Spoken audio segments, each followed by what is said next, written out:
PM cares fund पर लगातार सवाल उठाने वाले कांग्रेस को बड़ा झटका लगा है। कांग्रेस के पूर्व अध्यक्ष Rahul Gandhi PM cares fund को लेकर पीएम मोदी पर निशाना साध रहे थे, लेकिन सुप्रीम कोर्ट के फैसले के बाद राहुल के मंसूबे पर पानी फिर गया है। सुप्रीम कोर्ट के फैसले से बीजेपी गदगद है, वहीं कांग्रेस के मुंह से अब कुछ भी नहीं निकल रहा है। दरअसल सुप्रीम कोर्ट ने पीएम केयर्स फंड के पैसे राष्ट्रीय आपदा राहत कोष में ट्रांसफर करने की मांग वाली याचिका खारिज कर दी है। सुप्रीम कोर्ट ने कहा कि पीएम केयर्स में लोग स्वेच्छा से दान कर रहे हैं, इसलिए पीएम केयर्स फंड का पैसा एनडीआरएफ में शामिल करने की मांग सही नहीं है। इससे पहले याचिका दायर कर कहा गया था कि एनडीआरएफ के रहते पीएम फंड गैर जरूरी है। इस फंड में पारदर्शिता की कमी है, इसलिए इसे एनडीआरएफ फंड में ट्रांसफर करने की मांग की गई थी। याचिका के जवाब में केंद्र सरकार ने कहा कि दोनों फंड अलग अलग हैं, लेकिन कांग्रेस लगातार पीएम केयर्स फंड को लेकर केंद्र सरकार पर निशाना साध रही थी। याचिका खारिज होने के बाद केंद्रीय मंत्री रविशंकर प्रसाद ने सुप्रीम कोर्ट के फैसले का स्वागत किया। इसके साथ ही उन्होंने कांग्रेस पर जमकर निशाना साधा। केंद्रीय मंत्री ने आरोप लगाया कि एनडीआरएफ का पैसा तो राजीव गांधी फाउंडेशन को जाता था। इसके साथ ही उन्होंने कहा कि पीएम ने डॉक्टर, नर्स और कोविड की लड़ाई लड़ने वाले के लिए ताली और थाली बजाने की बात कही तो राहुल गांधी ने कहा कि क्यों बजा रहे हो। पूरे देश ने पीएम के कहने पर कोरोना के खिलाफ आशा का दिया जलाया तो राहुल ने कहा कि क्यों जला रहे हो। राहुल ने कोरोना की लड़ाई को कमजोर करने में कोई कोर कसर नहीं छोड़ी। दरअसल कोरोना के बढ़ते हुए मामले को देखते हुए पीएम मोदी ने पीएम केयर्स फंड बनाया था। इस फंड का मकसद कोरोना जैसी इमरजेंसी से निपटने के लिए इंतजाम करना है। इस फंड में लोगों ने खुद चंदा दिया। हालांकि इस फंड में ना तो कांग्रेस ने कभी चंदा दिया और ऊपर से बार बार पीएम केयर्स फंड पर ही सवाल खड़े कर रही थी। महाराष्ट्र की उद्धव ठाकरे सरकार पर एक बार फिर से खतरा मंडराने लगा है। सुशांत सिंह राजपूत हत्या को लेकर महाराष्ट्र सरकार पर लगातार सवाल उठ रहे हैं। सुशांत सिंह राजपूत केस को महाराष्ट्र सरकार सीबीआई को सौंपना नहीं चाहती है, जिसके बाद सहयोगी एनसीपी में बगावत शुरू हो गई है। बताया जा रहा है कि आने वाले दिनों में इस बगावत से सरकार भी गिर सकती है। सूत्रों के मुताबिक सुशांत केस में उप मुख्यमंत्री अजीत पवार के बेटे पार्थ पवार के बयान के बाद एनसीपी में बगावत शुरू हो गया है। वहीं इस मामले को लेकर शरद पवार ने डैमेज कंट्रोल शुरू कर दिया है। बताया जा रहा है कि पार्थ ने इस मामले में बगावत शुरू कर दिया है और अपना अलग रास्ता भी अख्तियार कर सकते हैं। पार्थ पवार के बारे में महाराष्ट्र में अटकलों का दौर शुरू हो गया है। पार्थ अपने दादा से इतने नाराज हो गए हैं कि वो बीजेपी में शामिल हो सकते हैं। मामले पर बीजेपी सांसद बापट ने कहा कि पार्थ अकेला नहीं है, जो जय श्री राम कहता है पूरी दुनिया कहती है। हालांकि मामले को लेकर एनसीपी के वरिष्ठ नेता प्रफुल्ल पटेल ने कहा कि पार्टी और पवार परिवार के बीच सब ठीक है। उन्होंने कहा कि शरद पवार बनाम अजीत पवार की लड़ाई सच नहीं है और ये मुद्दा पवार साहब की टिप्पणी के बाद खत्म हो चुका है। दरअसल सुशांत केस को सीबीआई के हवाले करने को लेकर पार्थ द्वारा दिए गए बयान पर शरद पवार ने सार्वजनिक फटकार लगाई। बताया जा रहा है कि इसके बाद से शरद पवार फैमिली में कलेश बढ़ गया है। वहीं ऐसी अटकलें थी कि स्वतंत्रता दिवस पर पूरा पवार परिवार बारामती में मुलाकात करेगा। हालांकि शरद पवार और उनकी बेटी सांसद सुप्रिया सुले बारामती से दूर रहे। उप मुख्यमंत्री अजीत पवार और उनके भाई श्रीनिवास पवार पिछले 2 दिन से बारामती में थे। माना जा रहा है कि पार्थ इस मामले में सुप्रीम कोर्ट के फैसले का इंतजार कर रहे हैं। सुप्रीम कोर्ट ने सीबीआई जांच को लेकर सुनवाई पूरी कर ली है और जल्द ही इस पर फैसला सुनाएगी। वहीं इसके बाद पवार परिवार के भविष्य पर भी बड़ा फैसला हो सकता है। फिल्म अभिनेता आमिर खान का विवादों से पुराना रिश्ता है। आमिर खान को सबसे ज्यादा समस्या हिंदुओं से ही है। हिंदू धर्म का मजाक उड़ाना और मुसलमानों का हिमायती बनना आमिर से बेहतर भारत में कोई नहीं जानता है। एक समय में आमिर खान को भारत में डर लग रहा था, लेकिन पता नहीं उनका डर कैसे खत्म हो गया। हालांकि आमिर के दिल में भारत से ज्यादा प्रेम तुर्की जैसे देश के लिए है, जो भारत के खिलाफ जहर उगलता है। तुर्की मुसलमानों को एकजुट करने में लगा है। आमिर कई बार तुर्की की यात्रा कर चुके हैं, लेकिन इस बार आमिर का तुर्की यात्रा विवादों में फंस गया है।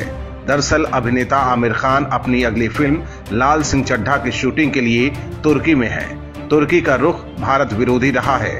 तुर्की आजकल पाकिस्तान के साथ भारत विरोधी गतिविधियों में लगा हुआ है।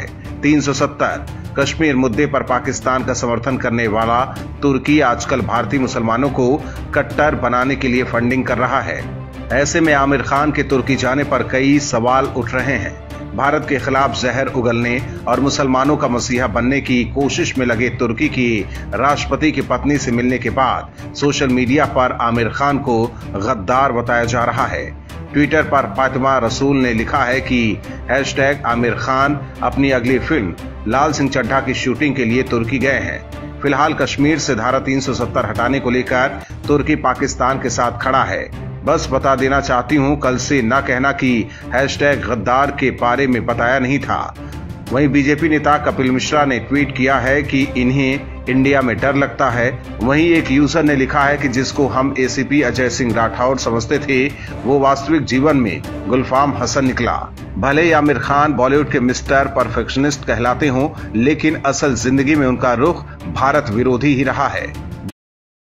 देश भर में बीजेपी के खिलाफ माहौल बनाने के लिए कुछ लोग सुप्रीम कोर्ट के फैसलों पर भी सवाल खड़े करते रहे हैं। ये ऐसे लोग हैं जो पहले तो कहते हैं कि उन्हें भारत के कानून पर पूरा भरोसा है, लेकिन फैसले के बाद कोर्ट पर सवाल खड़े कर देते हैं, जबकि भारत में कोर्ट के फैसलों पर सवाल खड़ा करना गैर कानूनी है।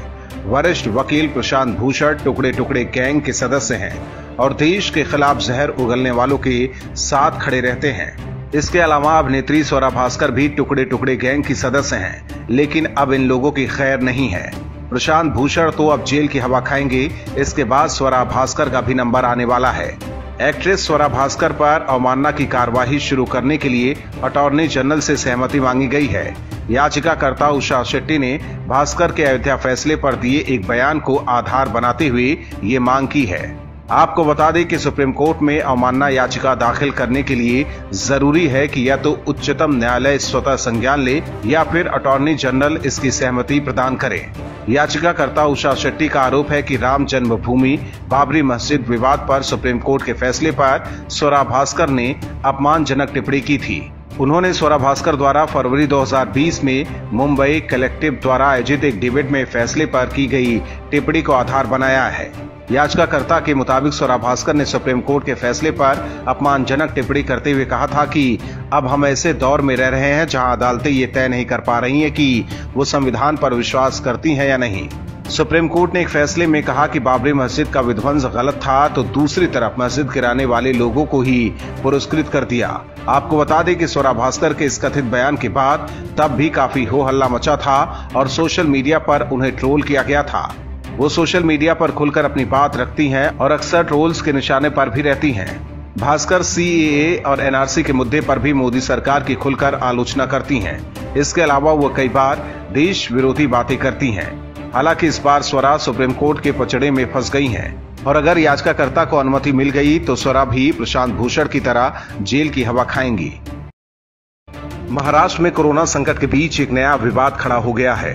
अगर समय रहते उद्धव ठाकरे ने इस विवाद को नहीं सुलझाया तो महाराष्ट्र में हाहाकार मच सकता है, तबाही मच सकती है।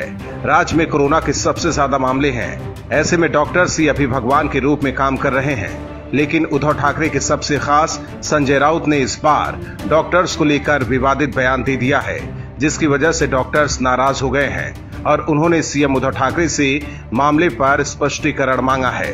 दरअसल पूरा मामला यह है कि संजय राउत ने बयान दिया है कि वो कभी डॉक्टर के पास नहीं जाते क्योंकि वो कुछ भी नहीं जानते अपने पेशे के बारे में। एक डॉक्टर को क्या पता है।